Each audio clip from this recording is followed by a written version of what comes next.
Hello, welcome to Hook Legends. Thanks for watching this video. Now, the topic of today's video is crappie condos. That's right, brush piles, whatever you want to call them, depending on whether they're made out of natural materials or artificial materials. The reason I'm doing this video is because there's been an interest among our list of subscribers who wanted me to do a video about crappie condos. So here it is. Now, first, I would like to say, before we get into the details and I start talking more about the crappie condos and showing you the materials to make them from, I want to say I appreciate all subscribers. Make sure if you haven't subscribed and you like these videos, please help me grow this channel by reaching up now and clicking subscribe and like. Make sure you click the notification bell so you'll be alerted when future videos are released. Okay, the next thing I would like to talk about is to encourage you to make sure the very first thing you do before you place crappie condos in your local waterways or your favorite lake is to make sure you check with your local and state regulations and laws. Don't do like I did. I went out and invested time and resources into building some nice crappie condos. Now, in order to do this video, I had to go over there in my fenced area of my backyard and throw these condos over a fence so I can come out here to a different area to do this video. These crappie condos that I'm going to show you in just a minute, these crappie condos have been sitting in my backyard now for probably 3, maybe 4 years. And one of the reasons they've been sitting in my backyard and not in my favorite fishing location is that after I built these condos, I then checked the law. I had the order on that all wrong. And what I found out is in the state of Florida, anything that you place in the water is considered debris by law. So in Florida, we're prohibited from putting out brush piles. It doesn't matter whether they're artificial or you're making them out of, treetops or any type of natural structure. So you just want to make sure before you make an investment in building your crappie condos that you check with your state and local laws to make sure that you're not prohibited from doing so. Yes, now there's one other point I would like to make. Even in the state of Florida, there is a process you can go through to put out crappie condos, and that process is something similar to this. It may not be exact, but it's similar to this. You pay a fee. I believe that fee may be somewhere between $200 to $250, but I haven't checked it lately to see what it is, so it may have changed. But there's a fee. You apply for a permit. If you approve, you can put the crappie condos out. But there's some criteria also that goes along with that. I think you have to be somewhere around 3 feet below the surface. It can't come up within 3 feet of the surface of the water, and that's probably to make sure that it doesn't produce a danger to boats in the area by running into the structure. So another one of the criteria, in addition to putting it below the water, is you have to somehow mark it with something above the water, saying that there's a crappie condo there, an artificial structure there for fishing. That pretty much makes it public for everybody. So I just decided I didn't want to invest a whole lot of resources into putting structure in a location that I wouldn't fish that often, and when I did go there to fish, probably other fishermen are going to be fishing that structure. Once it's in the lake, it's everybody's structure. So that was one thing that I forgot to mention previously when I was talking about make sure you check with your laws and regulations, because it varies by state, maybe even by county. I don't know, but that's something you just want to check your local and state laws and regulations. Now, the next thing I would like to talk about, as always, is safety.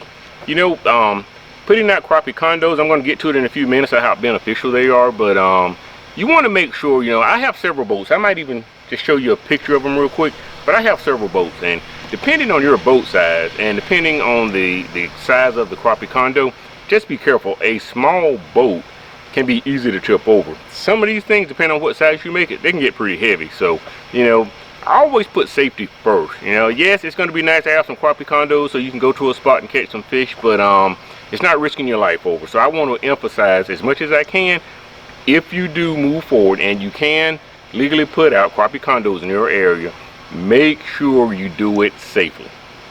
Okay, now let's start getting into some of the meat and potatoes of your crappie condos. One of the first questions you're probably going to ask, which is best, artificial or natural? That's a tough question. Now, the area that I fish in is primarily black crappie. I don't know if it makes a difference or not, but most of my experience is with black. All of my experience is pretty much with black crappie. Now, if if I could, in the state of Florida, if I could go out and legally put out crappie condos, my choice would be natural. The reason for that is I have live scope now, so I have the ability to actually go out and find structures that have been placed in lakes and waterways in this particular area. And it just seems to be my opinion that the natural structure seems to hold higher concentrations of fish either in the structure or in the immediate vicinity. Now, the artificial condos, it's not to say that they won't hold fish. I have seen fish on them, and we're going to get a little bit into, if depending on which one you're going to use, natural or artificial, to build your crappie condos. Some of the wood types that I've seen for the natural condos include willow, orange trees. I can't remember if I saw oak trees. I can't remember. I've seen some in the water, but I don't know how long they last. Bamboo. But you want to make sure that you do some research on the type of natural trees you have in your area that you're going to make your condos from, and make sure you choose one that's going to probably give you the longest longevity. And I just remembered another one that was missing was the sweet gum, which is very popular in the area where I'm located. So those are the types of structure you can use if you're going to bundle them together and make crappie condos, if you're going to use natural structure. Now, artificial structure, as you can see behind me, and I'm going to show you some detail in just a minute, is PVC. Now, when you drop out crappie structure, one of the things that I think makes a difference on why in the area, the ones that I've seen underwater, probably why they held more fish than the other ones, is that the natural structure tends to attract and allow algae to form on the branches faster than, say, a synthetic artificial product like PVC. Now, one of the things you can do is make sure if you use PVC, you get some sandpaper and you sand it off so that the algae will be able to adhere to it a whole lot faster. Now, because there's several reasons I think why crappie hang out around these structures. Sometimes, especially on bluebird days like today, the crappie are going to actually maybe be tight to the structure. Okay, I've seen them in the vicinity of the structure, because remember, once algae forms on these crappie condos, what's going to happen is it's going to draw bait fish, crustaceans, and other biological life to it. And wherever there's a food source, the crappie are going to naturally migrate to that particular source. So that's it as far as whether you're going to use artificial or natural. And let's move on into the next part of the conversation. Now, an additional reason that you may want to consider on whether to use artificial or natural structure. It's been my experience that artificial structure, like what I'm going to show you here in a few minutes, you're a lot less likely to get hung up. I mean, this PVC pipe is smooth. There's just not many areas on this type of structure where your hook can catch it and get hung. Okay, so my preference, as far as if I didn't want to get hung up, would be artificial, structure. You're just not going to get hung up as much. Now, once again, I prefer the natural structure. And if need be, if I run across that type of structure and there's a lot of fish hanging on that structure, I may just opt to go with a weedless hook, or to go with a rig that I showed you how to set up in another video, where you're going to break it off, but you're going to quickly be able just to put another leader line on there with the hook that you already have prepared. So just wanted to make sure that I made that point so you were aware of it. Now, I want to talk to you for just a minute about locations where you want to put your crappie condos. Crappie move around, okay, and depending on where they are in the cycle for that particular season. And one of the things you want to do is you want to make sure that crappie will use creek channels and river channels. They will use those the same way we use roadways. So in the wintertime, they're probably going to be out closer to the deeper water, to the mouth of the channel, or in your major river channel. And in the springtime, they're probably going to be up somewhere a lot shallower to move through their spawning areas. You want to identify those 2 points and identify the navigation routes between those 2 points. And that's a good place to put your crappie condos. Now, if you can find places, and you want to put crappie condos in different places depending on the different seasons you're going to be fishing in. Now, placing crappie condos out in an area where it say goes from shallow water to deep water in a very short distance is a great place to put the crappie condos. Now make sure once you put them in those particular locations, you still drop them at varying depths, because you just don't know the preference the fish are going to have for which one of those condos they're going to choose. Now a good place is river bends, ledges, and you want to make sure you put it right where you're going to get that drastic change in the bottom contour. That's the best place. But once again, put some at different levels and make sure you space them an adequate distance apart. And because the idea is you want to have crappie condos in enough different places so you can pretty much fish year round. So one key to helping you decide those locations, if you have electronics, try to identify where the bait fish are during the different seasons, because a crappie may have a preference to be over there in one spot, but if there's never ever any bait fish in that area, fish are they're just like us. They have to eat pretty much every day to survive, just like we do. So what they eat on are the bait fish. Make sure that you always know where the bait fish are during the various seasons, and it's going to help you locate where the crappie are. So now let's move on to the next subject. Okay, now that I've talked to you about laws, regulations, locations, whether to use artificial or natural structure, let's look at some crappie condos right here. Okay, this first condo here, now I had a specific purpose when I was building this. The idea is that the crappie in my particular area, they kind of like to come in around the lily pads, and I suspect what they're doing is they're making their beds down around the lily pad stems. Okay, so my idea here is I wanted to simulate those stems. So this one is made out of PVC. As you can see, it just got a whole bunch of joints and connectors and so on and so forth. Now this the price on this type of structure can add up. When you compare this to a natural structure, where, for example, if you just go and get a hedge or a bush or something and cut it off and tie a brick or something to it, that's going to be a whole lot cheaper than going out and buying parts. And this needs to be glued together. I haven't glued it together yet because, once again, I found out I wasn't going to be able to use it, so I didn't glue it together. I designed the whole thing, I cut the pieces out, I stuck it together, but I didn't glue it. Now what I did do was I went ahead and put gravel in some of the holes, because this thing would probably just float off and drift off. And one of the things I did, I wanted to test out putting gravel inside.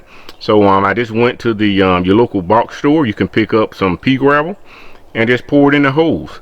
And that's how this particular one is weighted. Next, I want to move over here and I want to show you this other crappie condo. Now, what I did here is I just took a bucket. This is a 4-gallon bucket, I believe it is. I had a bunch of these left over from another project that I was doing previously. And you can see it's a little dirty on top because it's been just sitting there in my backyard for a long time where it's going to stay. But on this particular one, I drew holes in a bucket and I ran these plastic, I think these are irrigation or water pipes. You can get them from your local box store. I just drew holes through them. As you can see, get you a good view of it. Ran them in so that they curve upward. I wanted them to simulate tree limbs or stems or, lily pad stems or something. And I also took the top and drilled holes down in it.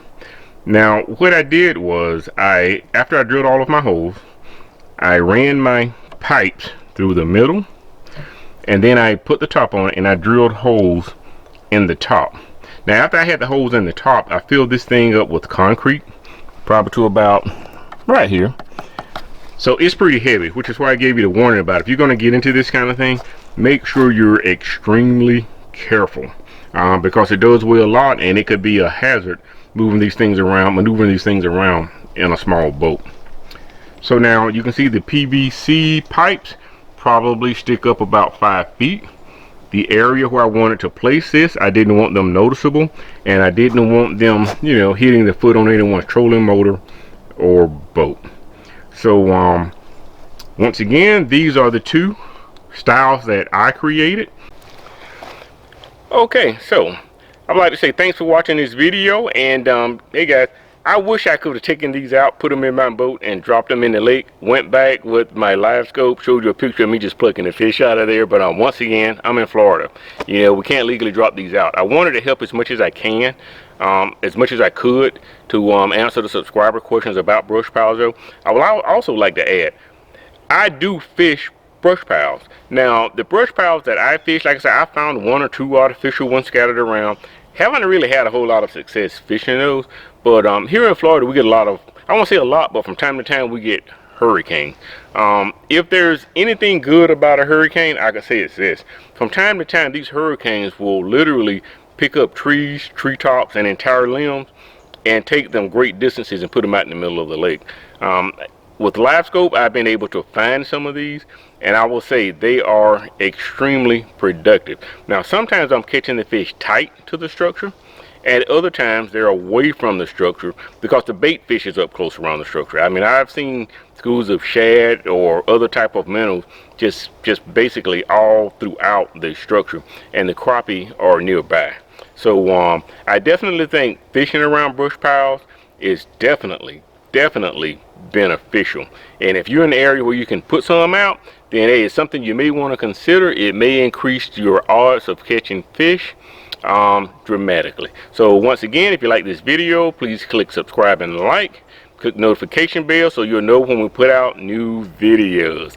Once again, thanks for watching Hook Legends.